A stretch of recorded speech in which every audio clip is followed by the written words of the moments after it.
Hi everyone.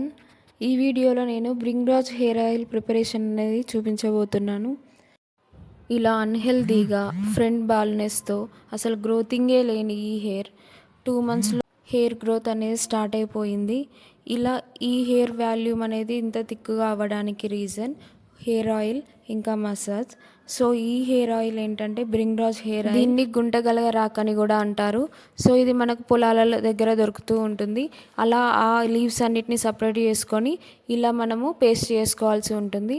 ఇలా mixie బట్టి paste చేసుకున్న ఈ పేస్ట్ని ఒక క్లాత్లోకి ట్రాన్స్ఫర్ చేసుకొని స్క్వీజ్ చేస్తే దీంట్లో ఉన్న జ్యూస్ మొత్తం మనకి కింద బౌల్లోకి వచ్చేస్తుంది. ఇలా రెడీ చేసుకున్న ఈ జ్యూస్ని మనం ఆయిల్లో మిక్స్ చేసుకొని బ్రింగ్రాజ్ హెయిర్ ఆయిల్ అనేది ప్రిపేర్ చేసుకోవాల్సి ఉంటుంది. ఒక గ్లాస్లోకి కోకోనట్ హెయిర్ ఆయిల్ ఇలా హీట్ చేసుకోవాల్సి ఉంటుంది సిమ్లో. దాని తర్వాత స్టవ్ ఆఫ్ చేసుకొని ఆయిల్ కొంచెం హీట్ తగ్గిన తర్వాత ఈ మనం రెడీ చేసుకున్న జ్యూస్ని ఇందులో మిక్స్ చేయాల్సి ఉంటుంది. ఇలా చేసేటప్పుడు జాగ్రత్తగా ఉండాలి, ఎందుకంటే హెయిర్ ఆయిల్ ఇంకా వాటర్ని మిక్స్ చేస్తున్నాం కాబట్టి మీద పడే ఛాన్సెస్ ఉంటాయి. ఇలా మిక్స్ చేసుకున్న తర్వాత మనం ఫ్లేమ్ని సిమ్లో పెట్టేసుకొని ఒక హాఫ్ అన్ అవర్ వరకు ఇలానే లో ఫ్లేమ్లో హీట్ చేస్తూ ఉండాలి.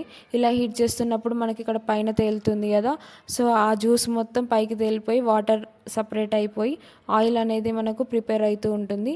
హాఫ్ అన్ అవర్ తర్వాత ఈ కలర్లోకి వచ్చేసిన తర్వాత స్టవ్ ఆఫ్ చేసుకొని ఇది మొత్తం రూమ్ టెంపరేచర్కి వచ్చిన తర్వాత ఈ హెయిర్ ఆయిల్ని మనం ఒక గ్లాస్ జార్లోకి కానీ లేకపోతే ఇలా ఏదో ఒక ప్లాస్టిక్ బాటిల్లోకి కానీ ట్రాన్స్ఫర్ చేసుకుంటే 2 మంత్స్ వరకు ఈ హెయిర్ ఆయిల్ని యూస్ చేసుకోవచ్చు.